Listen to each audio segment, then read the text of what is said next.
El Zorro Plateador and the Zorro Institute for Masculine Studies presents The Woe and the Dough.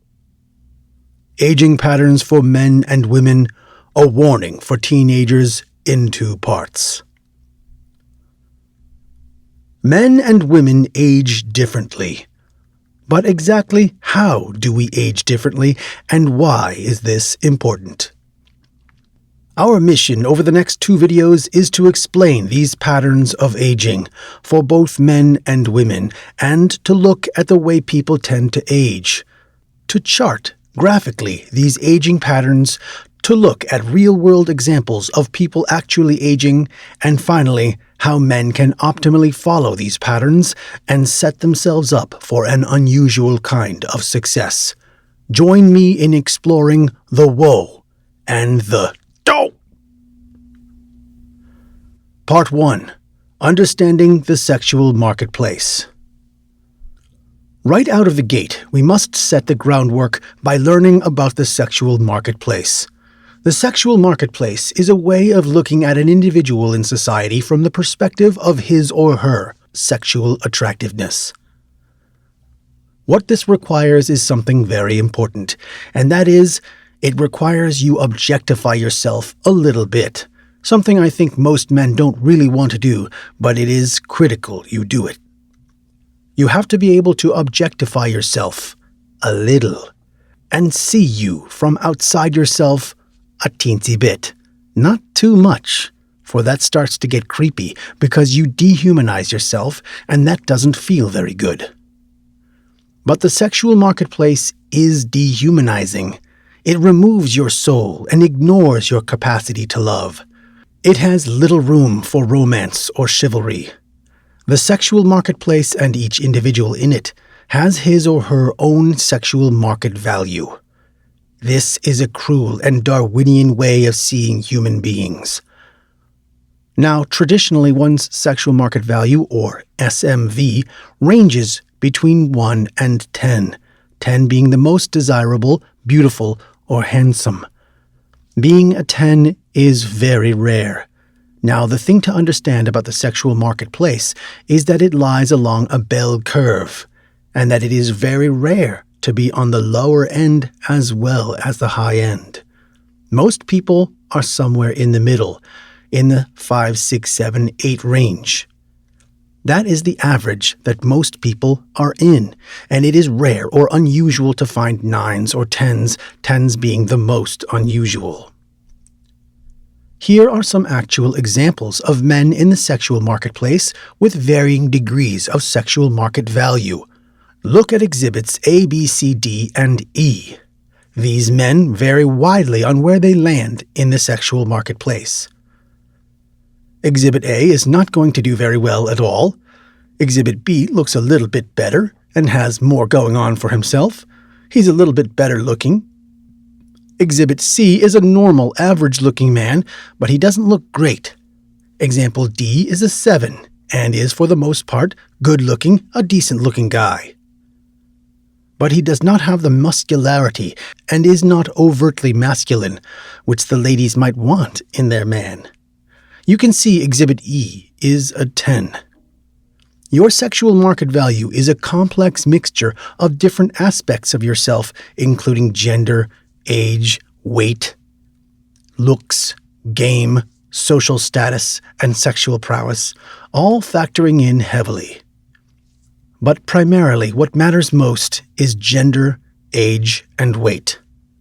What we'll be looking at primarily, of course, is looks. But when we split society into male and female, you can see we have exhibits F, G, H, I, and J. You have Exhibit F, who is actually an actress. You have Exhibit G, who is a little bit more normal-looking. Exhibit H, who is what I consider to be an average-looking woman. And Exhibit I, who is pretty-looking and might even be ranked as an 8, depending on her figure and weight. And then you have Exhibit J, who is a model and wears heavy makeup. The sexual marketplace holds quite a range of people and looks, and this has a strong, profound effect on your life, on your sexual market value. which can go up or down as you age, as different things happen to you. Your sexual market value has a strong effect on the arc of your life. And so it's very important to understand your sexual market value because you can use it or not. Let's place these exhibits along a plot line of SMV across time by age. The 1s and 2s, of course, are on the lower left of this chart, but you can see Exhibit J, the model, Olivia Culpo. She is a 10.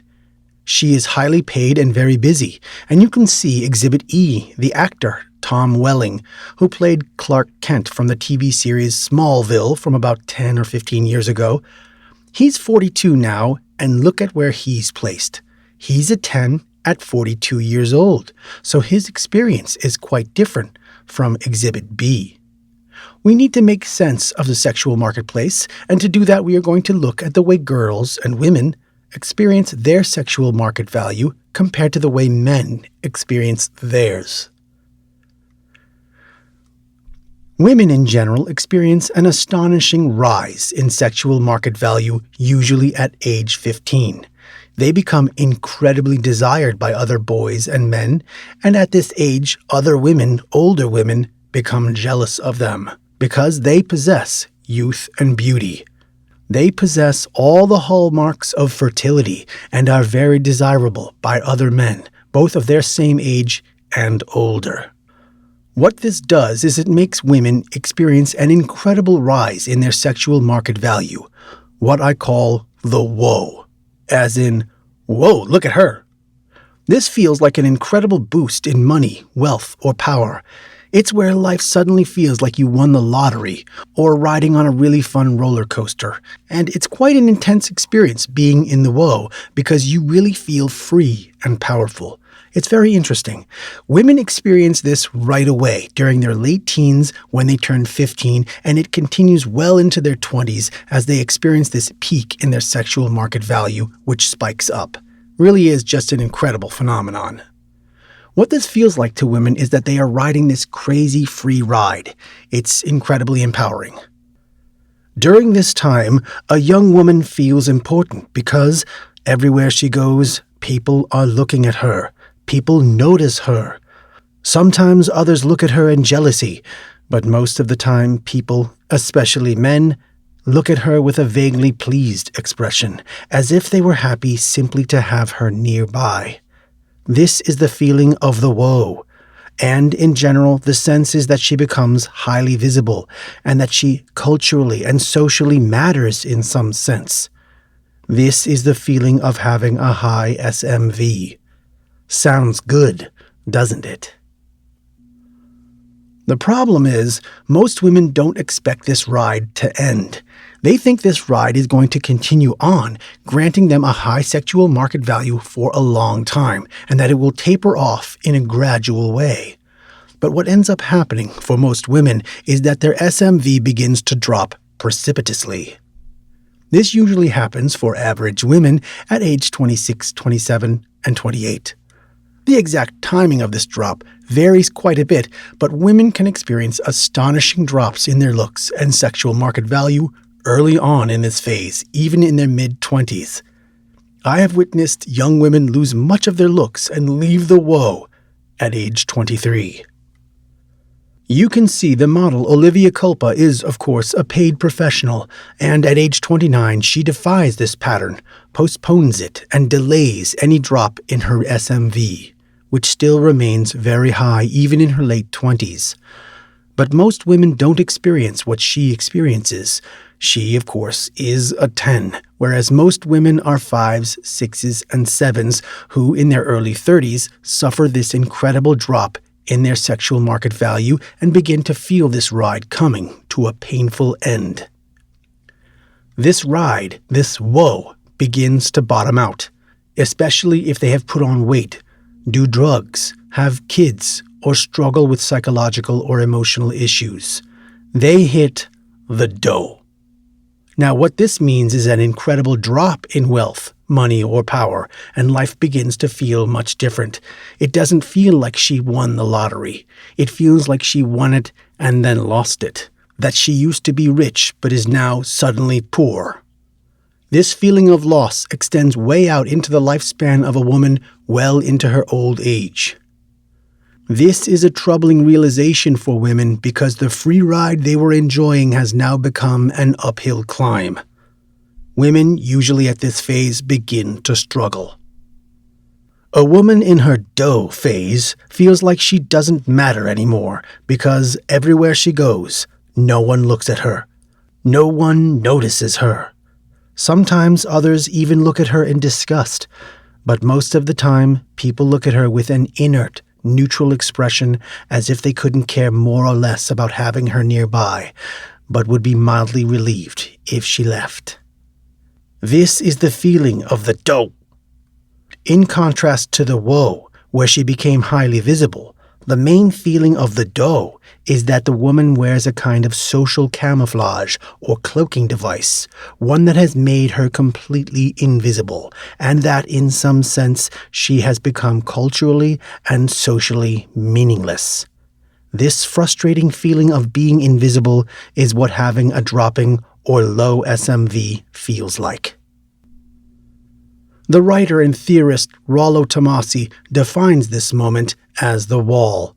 Usually the wall is a period of time when a woman's looks simply fade away, but Tomassi has a specific definition. He says the wall is what a woman experiences when she realizes she can no longer compete with herself, with prior versions of herself. She knows she cannot compete with the woman she used to be during her woe phase. According to Tomassi, this may not coincide with a dramatic drop in the woman's SMV, although it usually does, probably. He states that this is an intellectual, emotional, and psychological realization that a woman faces when she submits to the cruel fact that she cannot compete with who she was during her youth. The phase when a woman suffers through the dough and hits the wall is a period of brutal emotional loss. What's interesting about this pattern is the SMV of an average woman is heavily front-weighted. It's not weighted toward the end of her life. She enjoys the bulk of her sexual market value in her 20s and early 30s. If she's lucky, the dough might not arrive until her late 30s, but the dough and the wall are always waiting. Now let's look at the way men age. There's a much different pattern, and it starts out differently right out of the gate. Men experience a completely different world from women who are their same age. Any man in his early 20s lives in a pit of despair. Life is considerably more difficult for average men, your 5s, 6s, and 7s, who are not in command over the sexual marketplace the women their same age seem to be. This means many men experience the dough right away, and life immediately feels like an uphill climb, all through high school, college, and through his 20s and early 30s. Men just don't have the sexual market value that women enjoy. The reason for this is because sperm is cheap and eggs are expensive. Sperm does not have an expiration date, and he can make as much as he needs, whereas woman's fertility absolutely does have an expiration date. This is part of why the pattern of aging is so different for young men, and life feels much, much more painful to them. It feels very bad to be a man in your 20s, unless you are a 10 or otherwise a highly accomplished person in whatever area you've chosen, and have somehow managed to raise your sexual market value. Once a man goes past that first pit, that first phase, once he gets into his 30s, his sexual market value begins to rise. This is because he has theoretically retained his looks.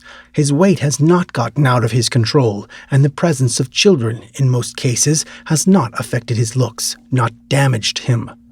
And he is making more money and enjoying more social clout, professional respect than his younger peers still in their 20s. So at this point you can see the men hit this peak, the woe, where they are like, wow, look at my sexual market value now. Our example of Exhibit E, Tom Welling, is right in that same space in the woe. Hollywood actors also follow this pattern, and the feeling of a man's woe phase is not the same feeling as a woman's. He has to put in an enormous amount of work and is now enjoying the fruits of his labors, the benefits of his lifetime of decisions. As a man ages through his 40s, his sexual market value can decline precipitously if he lets himself go, loses his status or money, or gains weight. He can experience a drop in sexual market value, but in general it's much more gradual than a woman's drop in sexual market value. Depending upon the man, his SMV can remain remarkably stable. He can retain much of his SMV over time, throughout his late middle age and old age, in ways women rarely can. When we combine both these patterns of aging, both these experiences, we get this chart. This is Rollo Tomasi's comparative SMV graph, a chart he came up with in 2013 and plays a pivotal role in his second book, The Rational Male: Preventative Medicine, from 2015. This chart contains an enormous amount of meaning because every single man or woman is going to find themselves at some point along this chart, and their experience of life is going to be dependent upon their SMV. What's interesting about this graph is the crossover point, at around age 30 or 31, when men and women share the same average SMV. However, the man's SMV is rapidly increasing, where a woman's SMV is in free fall. A man in his late 20s is experiencing the same woe that a woman experiences when she was 16. For a man, that is a very important moment. Men in their late 20s, for the first time, experience the same world that women his age had experienced 15 years ago.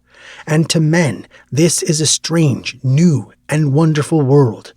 Women long for this disappearing world, but the man has no idea what to do with it. He's been living in the pit of despair.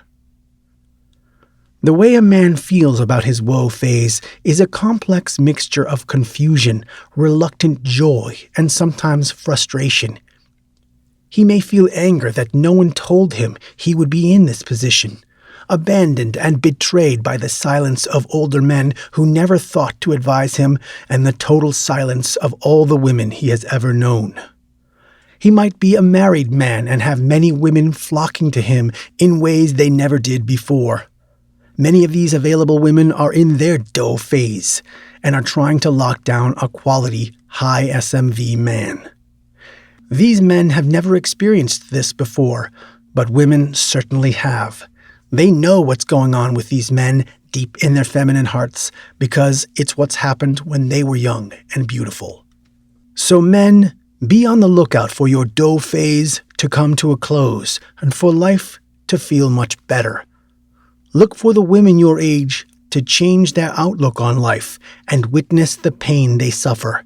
So how can we witness this pattern of aging unfold in actual men and women? How can we see this?